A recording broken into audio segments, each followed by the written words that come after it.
Okay, so it's In Between. Let's not waste this fried gold. Come on. Everybody knows the rules on In Between. We don't bleep anything, so if the kids are watching, we love you kids. You can't listen to this one. We might be spoiling things. So... Because we're probably going to be talking about the Avengers. Yeah, we are going to spoil it. There's spoiler talk. The three of us have seen it, and this is what I'm going to say. I was the one that talked about superhero fatigue last week. Right. Now you're like, bring it on. No. I still have it because I told Sean I still haven't watched Punisher, Jessica Jones, and I love Jessica Jones.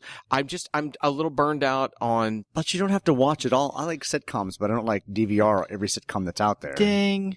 But the thing is that, here's the thing. I want to watch them. I just don't. Right now, I'm like, not the place to watch them. So I want to say that when I say I saw the Avengers last night, and I was like, holy shit.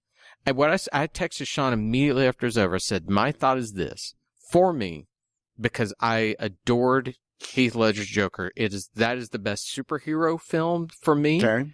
This was the best comic book film because to me it had comic book elements that I was like, I've never seen. When Thor came crashing over, I almost had tears in my eyes. I was like, holy shit, that's one of the most powerful things I've ever seen in this genre. It was very much a comic book movie. All the beats, all the tones, the way the characters would get together, and they would doubt that they were heroes at first, and they had to prove who they were, and there might be a punch thrown here or there. And it did feel like a comic book, actually, where you have crossovers of things that you hadn't seen before, where you can throw Mr. Science Man up with Mr. Magic Man, and they have their little adventures. Yeah, you put Iron Man and Doctor Strange and Spider-Man together in a shot, and I'm like, yeah. And Doctor Strange doesn't know them yet, so he's not so he's not friends with them or anything. He trusts them, exactly. Which is, as a sidebar conversation, I don't know anything about Doctor Strange. I've not seen that film. I know Benedict Cumberbatch. But all I kept thinking was, does he have to do all this weird shit with his hands every time? If you watch the movie, you would see it. I never had time to see that one, and it. Well, he's a former surgeon that does magic, and you have to make it look like magic. They're going to CG the magic, but you gotta hocus pocus your hands around a little bit, right? That's what they say. Scarlet Witch has to do that too. Otherwise, she does it too. Like, but what she did was she'll twist her hands, and I don't know. But to be fair, I've not seen it, and I'm not trying to judge it. Mm-hmm. What they do with that, when you just made me think of this. What I always hated with the Harry Potter films was every time they go to those damn wands, I'm like, that's it.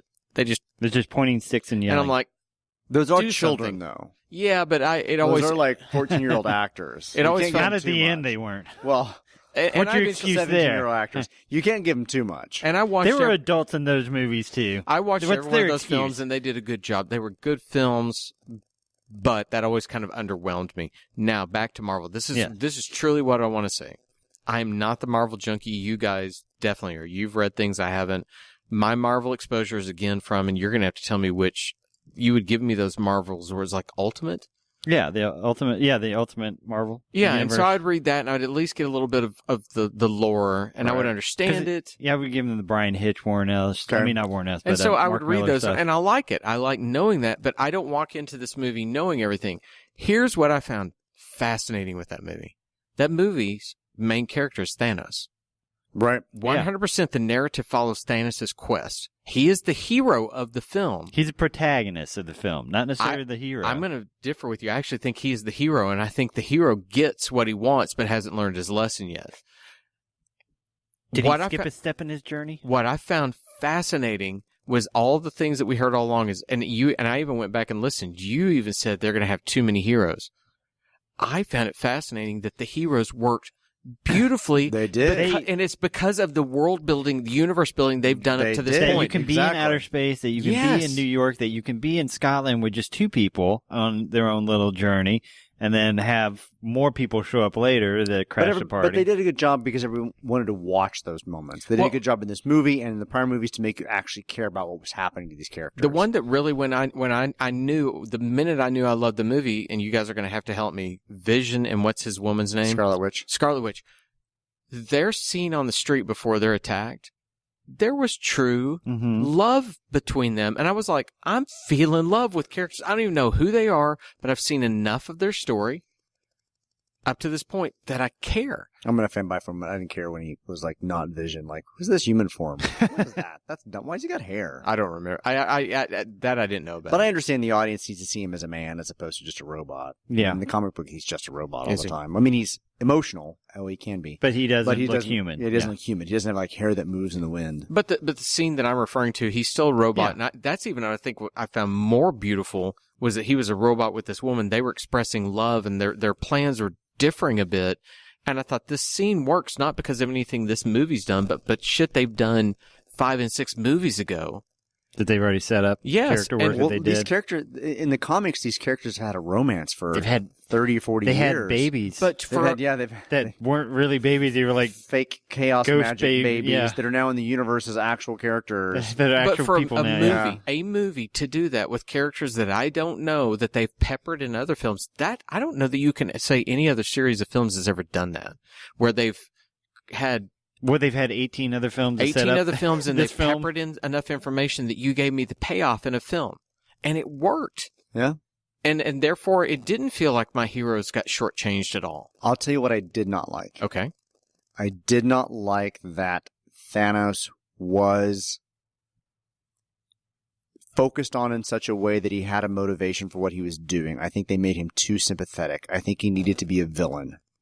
Because I think it's going to be hard in the next movie to make him not sympathetic. I think what they're doing is he gave up his soul to get the thing he wants, and now that he got it, he doesn't. Sitting down and watching a sunrise. No, but the thing is, does he enjoy it now because he gave up Gamora, which was the one thing that was most important into the universe. So he can't share his success with the one person that he'd want to be able to share it with. So let's go back and talk about the Guardians movie if we want to do that. Thanos was badass. He was merciless. He actually abused Nebula and Gamora to the point of them being abused kids. And all of a sudden, this movie, we're supposed to believe that he's a sympathetic dad, but just to Gamora. He saw that as abuse as love. He didn't do that to be mean. He was making them better. Well, then I don't. The way he saw. Then I don't see in this movie. I mean, that's why he brings her a soup. Not because he hates her and because he's mean. He wants to take care of his daughter. But he didn't, prior to this particular moment, he probably did not feed her prior to this moment because she was an abused child. But how many abused parents, and now I'm stepping away from comic books, how many abused parents truly believe that the abuse they're doing is because they love their child? People will be very twisted. Making them stronger. 4 of them. There are 4. You said how many?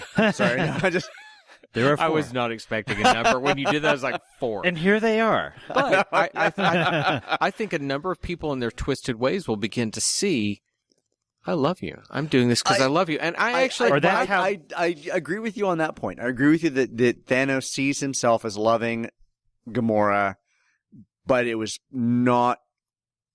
You almost have to know the Guardians movie in order to understand that was not an actual loving relationship in the audience. I mean, I get that. I'm curious what they're going to do in this movie to make him a villain. Before we get away from that, I'm going to tell you why I love it. Because and having listened to our In Between where we talked about the fatigue, I told you one thing I'm sick of with the villains is a villain just for the sake of being a villain. I love villains that are twisted, that have something that they believe is right and it's just wrong, and their just wrong is ruining everything. Do you maybe this is part of it. Do you think that the last few Marvel movies have gone too far to make the villains actually too nuanced? No. Are we to the point where... If anything, I think they're not going far enough to make them nuanced. You should sit there and have to have a quandary and say, well, okay, they do have a point. Now, maybe they're going about the point the wrong way, but they do have a point. It's where Wonder Woman fell apart from me because that villain was just an Ares. Yeah, well, he's the god of war, so he just wants war. Yeah. I mean, that's not a good motivation. No, and here it was such a powerful film that can take that moment in No Man's Land where, and I've said it before, I wept when she stepped on the field. No man was going there, but she was, and then it lost its footing because the villain was subpar. And I think you have to have nuance with these villains, or I think that's going to be the eventual demise of superhero films being released in theaters. If they don't begin to make villains that are... Darth Vader is interesting because he's torn. Because he's someone's father trying to bring him on. There is no conflict. I think you have to have that. But you wouldn't necessarily get that from 4, 5, and 6. Yes, but you get a little bit as you go, and therefore you didn't get that with the first Guardians film, and now you get it in this one. Thanos is too overexplained. How about that? For you, that's true. For me, that actually made it where I was like, okay. And I think it was even something I texted you last night, Sean, was that I kind of liked. I was like, he's wrong, but I dig that I understand. Is he wrong? I mean, this is a very Ra's al Ghul. I mean, it's very much a Batman. Yeah, you know, we're overpopulating our Earth and we're polluting. And if we could just eliminate 80% of the population, we'd be fine. But who are you to be the arbitrary one to snap your fingers and say that just... How do they come back from that? How do they go? I don't know. That's what I don't like about this. I don't know how they take his motivation and bring him back down without him, without an explanation of why his idea is wrong. And I'm not sure how they're going to get there. Well, I'll tell you this: they at least put the groundwork in that I trust them enough that I'm going to give them a chance. And we also, everything only happens because they write it that way. So things are going to happen because they want it to be that way. We have, Captain Marvel showing up at some point. We don't know what she's going to bring with her. Did everybody figure that out? Did you notice that? Todd didn't know who. I know. I figured that who was texting. You're like, oh, that's Captain Marvel. Yeah, that's going to be one of those things where, you don't know who the Avengers. Excuse me. You don't know who the Avengers are, and at the end of Iron Man, they say, "Welcome to the Avengers Initiative." So your non-nerd friends are going, "What the hell does that mean?" All the nerd people going, "Oh, I know what this means." And I sit there, and the jaded part of me thinks, "Well, great, that's just an advertisement for you to make me go see your next Marvel film." And it's borderline genius, and it's borderline what's wearing me out with the whole thing, where it's just a continuous. Here it comes again. Here it comes again. Well, I mean, when they're done well, they're done well. I mean, yes, I understand why if you've watched some of the Netflix series of Marvel stuff with Daredevil and Jessica Jones and Punisher and Iron Fist and Luke Cage, they're kind of all a beatdown. Like, I kind of want the Netflix series to figure out something that's optimistic and hopeful. Yeah. Because I feel like watching them at this point, because it's the same formula, that they've become a chore. I love Daredevil. Maybe it's because of my love of Batman. There's so much similarity in that character but I go over there and I'm just... It's that maybe that's it. It's so dire that I see no hope in it. And all the shows have the same formula. I mean, outside of the stylishness of Luke Cage, I mean, they've all got the same kind of just heavy. Luke Cage I actually hated more than heavy 50 minutes of I'm just going to sit here and drink my heavy dark beer. Well, just remember, none of them tie into the cinematic movies anymore, so you don't have to really watch them if you don't want to. See, and I find that so weird. But you want to, I followed some of these characters for a long time. That I love Jessica Jones, and I want to watch her show because I love Jessica Jones. I love Daredevil. I want to watch a show. I enjoy The Punisher. I want to watch a show. But there is, I don't want to say fatigue, but some of the styles and choices they make with these characters make me not want to watch them. But I love Batman and Superman and Wonder Woman, but man, that stuff is bad.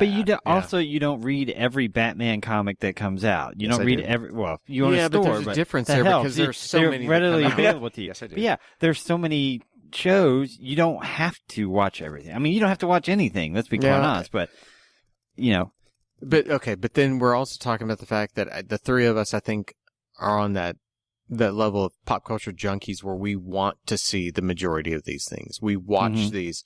I mean, we're doing a podcast on Planet of the Apes, right? Talking about the minutia of minutes of the minutia of all the things related to the show. And so it's hard to look at this and not do it. I want to watch Jessica Jones because I like, and what's her first name? Kristen Ritter. I like her. I thought she's great on Breaking Bad.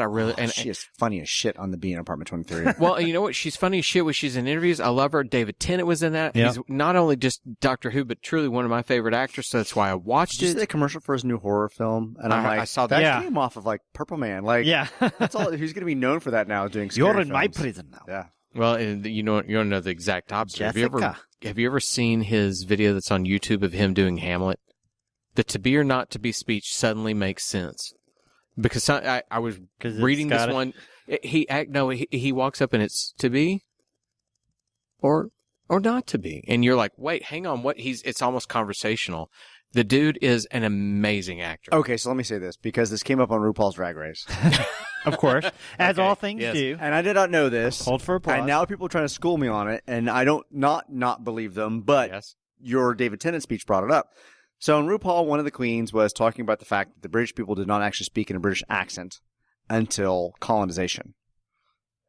And that it was and she didn't say it very well. Mm-hmm. Like that accent that we're so familiar with the Brits. Mm-hmm. She's like, it didn't exist. It didn't exist until America. It didn't exist until this. And then one of my employees talked about it. Now my husband's talking about it. And we're talking about the fact that the British inflected that accent to make them sound more superior than commoners. No, they may have created. And my employee, who is currently an English major, said that you can't actually read a Shakespeare script in a British accent